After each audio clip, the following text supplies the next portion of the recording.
எந்த மாதிரியான வடிவுகளில் கணவர்களின் தோட்டங்களில் வளர்க்கும் கத்திரிக்காயின் தோட்டம் நார்மல் என்று பார்ப்போம்.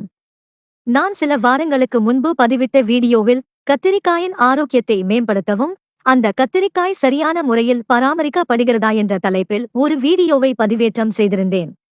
அந்த வீடியோவில் கத்திரிக்காயில் வெடிப்பு மற்றும் தடிப்பு வருவது, வளைந்தும் நெளிந்தும் காணப்படுவது, சிறியதாக காணப்படுவது போன்ற பல சுவாரஸ்யமான தகவல்களை சொல்லியிருந்தேன்.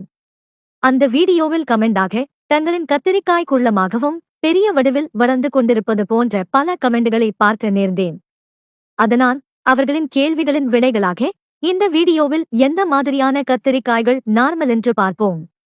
மருத்துவ ஆராய்ச்சியாளர்கள் கத்திரிக்காயை அதன் வடிவு, நீளம், தடிப்பு ஆகியவற்றைகளை கணக்கில் கொண்டு மொத்தம் 7 வகைகளாக பிரித்துள்ளனர்.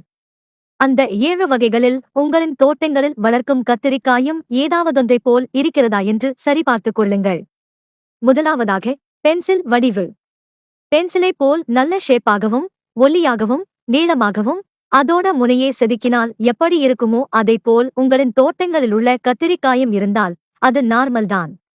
இந்த பென்சில் வடிவானது தங்களின் வாலிப பருவத்திலிருந்து இப்போ வரைக்கும் தங்களின் உயரத்திற்கு ஏற்ற எடையையும் தளபதி விஜயைப் போல் உடற்கட்டை வைத்திருப்பவர்களுக்கு இந்த பென்சில் வடிவு காணப்படும்.